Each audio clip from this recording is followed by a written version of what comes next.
Hi! Hello! Welcome to cricket మావా. ముంబైతో ఏదైతే 277 భారీ స్కోర్‌ని ఆర్‌సీబీ రికార్డ్‌ని బ్రేక్ జేస్తూ హైదరాబాద్ ఎప్పుడైతే ఉప్పల్లో ఒక ఊపు ఊపేసిందో, ఆ ఊపు ఊపేసిన తర్వాత అహ్మదాబాద్‌లో ఈరోజు గుజరాత్ టైటాన్స్‌తో జరుగుతున్న ఈ మ్యాచ్ ఇరు జట్లకు గూడా చాలా ఇంపార్టెంట్ అని జెప్పొచ్చు. ఎందుకంటే లాస్ట్ మ్యాచ్‌లో చెన్నై సూపర్ కింగ్స్‌తో ఒక రకంగా ఘోర పరాజయం పాలయ్యారు. బ్యాటింగ్‌లో పూర్తిగా ఫెయిల్యూర్ అయ్యారు గుజరాత్ టైటాన్స్. ఆ తర్వాత ఇటువైపు ముంబై లాంటి 5 టైమ్స్ ఛాంపియన్ అయినటువంటి ముంబై లాంటి జట్టు మీద 277 రన్స్ కొట్టిన తర్వాత హైదరాబాద్ ఎంత స్ట్రాంగ్ అయిపోయి ఉంటది. వాళ్ళకొక వచ్చే కాన్ఫిడెన్స్ గాని, వాళ్ళ బ్యాటర్స్‌కి ఏదైతే ముగ్గురు అభిషేక్ శర్మ గాని, ట్రావిస్ హెడ్ గాని వీళ్ళు కొడుతూ బలంగా పరుగులు కొడుతూ హెన్రీ క్లాసన్ ఫినిషింగ్ అనేది అద్భుతంగా ఇస్తున్న తర్వాత ఈరోజు జరుగుతున్న మ్యాచ్ అహ్మదాబాద్‌లో పిచ్ పూర్తిగా ఎలాగో కాస్త బౌన్సీగా ఉంటుంది. బ్యాటింగ్‌కి అనుకూలంగా ఉంటుంది. ఇలాంటి పిచెస్ మీద అద్భుతంగా బౌలింగ్ చేయగలడు ప్యాట్ కమిన్స్. ఎందుకంటే మనం వరల్డ్ కప్ ఫైనల్ మ్యాచ్‌లో కూడా చూసాం తన బౌలింగ్ పెర్ఫార్మన్స్ ఎలా ఉంటుందనేది. అదేవిధంగా లాస్ట్ మ్యాచ్‌లో అంతా మా బ్యాటర్స్ అందరూ కూడా మిగతా బౌలర్స్‌ని సావబాదుడు బాది ఉతుకుతుంటే ముంబై నుంచి బుమ్రా గాని, ఇటువైపు హైదరాబాద్ నుంచి ప్యాట్ కమిన్స్ గాని ఎంత అద్భుతమైన రీతిలో బౌలింగ్ చేశారు. వాళ్ళు అవసరమైనప్పుడు వికెట్స్ ఎలా తీశారు. రోహిత్ శర్మ లాంటి వికెట్ తీస్తూ ఎంత కన్సిస్టెంట్‌గా తన బౌలింగ్‌ని ఇంప్లిమెంట్ చేశాడో మనం చూసాం.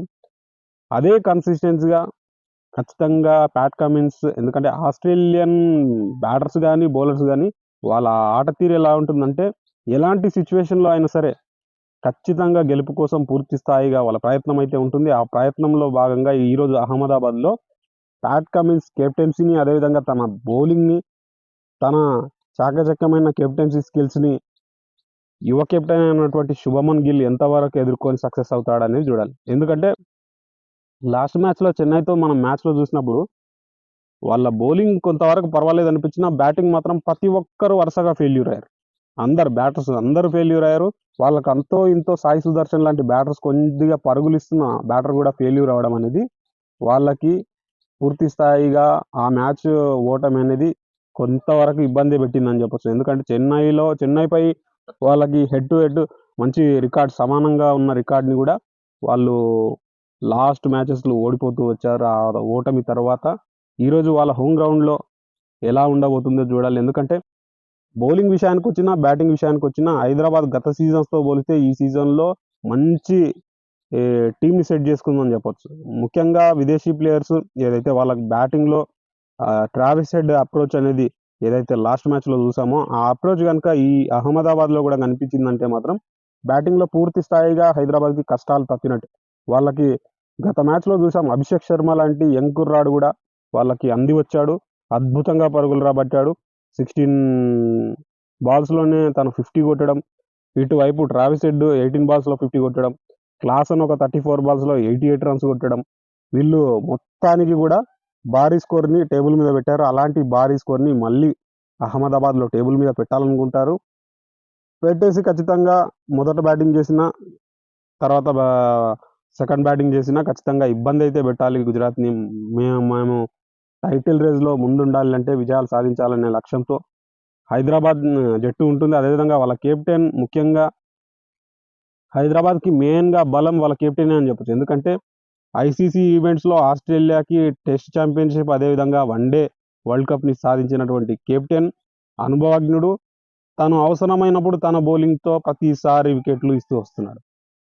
కాబట్టి ఖచ్చితంగా గుజరాత్ టైటాన్స్‌ని ఇబ్బంది పెట్టాలనుకుంటాడు. అదేవిధంగా శుభమన్ గిల్ తన ఫామ్ అహ్మదాబాద్‌లో అద్భుతంగా ఉంటుంది. ఆ ఫామ్‌ని అందిపుచ్చుకొని తన నుంచి భారీ ఇన్నింగ్స్‌లు గత సీజన్‌లో క్వాలిఫైయర్ మ్యాచ్‌లో ఏదైతే ముంబై పైన ఒక అద్భుతమైన సెంచరీ చేశాడో, అలాంటి సెంచరీ మళ్ళీ అహ్మదాబాద్‌లో తన పూర్వపు ఆట తీరును ప్రదర్శించి, తన నుంచి గూడా భారీ ఇన్నింగ్స్ అయితే రావాలి. ఎందుకంటే, ఇటు హైదరాబాద్ బ్యాటింగ్ లాస్ట్ మ్యాచ్‌లో చూసిన తర్వాత, లాస్ట్ మ్యాచ్‌లో చెన్నై సూపర్ కింగ్స్ మీద గుజరాత్ టైటాన్స్ యొక్క బ్యాటింగ్ చూసిన తరువాత, గుజరాత్ టైటాన్స్ బ్యాటింగ్‌లో స్టార్స్ లేకపోవడం, అదేవిధంగా ఉన్న లోకల్ బాయ్స్ గాని, అదేవిధంగా ఉన్నటువంటి తక్కువ ఫేమ్ ఉన్నటువంటి ఆటగాళ్ళు గాని, పూర్తి స్థాయిగా రాణించకపోవడం అనేది వీళ్ళకి ఇబ్బందైతుంది.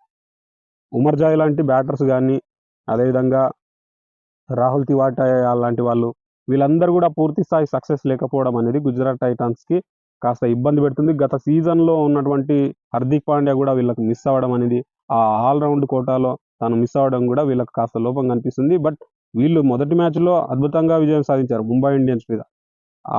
దానికి వీళ్ళ చాకచక్యమైనటువంటి వీళ్ళ కోచర్ యొక్క అనుభవాలు పనిచేశాయి. మరి అవే అనుభవాలతో వాళ్ళకచ్చొచ్చిన అహ్మదాబాద్‌లో మరొక విజయం సాధిస్తారా లేదో చూడాలి. ఎందుకంటే ఒక 2 మ్యాచెస్‌లు వరుసగా ఓటమి చెందారు అంటే చాలా మటుకు సీజన్‌లో వెనక్కబడిపోవడానికి అవకాశాలుంటాయి. ఆ 2 పరాజయాలు గాని, విజయాలు గాని జట్ల యొక్క అవకాశాలను పూర్తిగా మారుస్తాయి. కాబట్టి ఖచ్చితంగా లాస్ట్ మ్యాచ్‌లో ఓటమి తర్వాత వీళ్ళు పూర్తి స్థాయిగా ఆడాలని ఖచ్చితంగా అనుకుంటారు. చూడాలి ఎంతవరకు గుజరాత్ టైటాన్స్ వాళ్ళ ఆట తీరుని మార్చుకుంటుంది. లేదంటే చెన్నై సూపర్ కింగ్స్ మీద లాస్ట్ మ్యాచ్ ఓటమి తర్వాత అదే ఆటని కంటిన్యూ చేస్తుందా లేదా చూడాలి.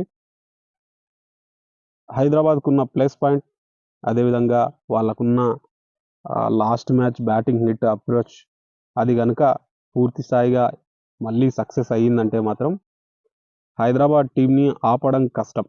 ఎందుకంటే వాళ్ళ ఓపెనింగ్ బ్యాటింగ్ చూడండి. ఇటువైపు మయాంక్ అగర్వాల్ గాని, ట్రావిస్ హెడ్ గాని, ఆ తర్వాత వచ్చే అభిషేక్ శర్మ గాని, క్లాసన్, వీళ్ళకు ఈడెన్ మార్క్రమ్ వీళ్ళందరూ కూడా మంచి కాంట్రిబ్యూషన్ ఇచ్చే బ్యాటర్స్ ఉన్నారు. వీళ్ళ దాంట్లో ఏ ఇద్దరు గట్టిగా సక్సెస్ అయినా భారీ స్కోర్‌లయితే బోర్డు మీద ఉంటాయి. దాంట్లో ఎలాంటి డౌట్ లేదు. ఇక వీళ్ళ బౌలింగ్ విషయానికొస్తే ప్రతి ఒక్కరు అద్భుతంగా వేస్తున్నారని చెప్పొచ్చు. ఎందుకంటే లాస్ట్ మ్యాచ్‌లో అంత బ్యాటింగ్ ట్రాక్ మీద ముంబై ఇండియన్స్ సావబాదుతూ ఉంటే వాళ్ళ బౌలర్సు పరుగులను కట్టడి చేస్తూ విజయం బాట పట్టారు. ముఖ్యంగా వాళ్ళ కెప్టెన్ ప్యాట్ కమిన్స్ తను అద్భుతాన్ని సృష్టిస్తున్నాడు.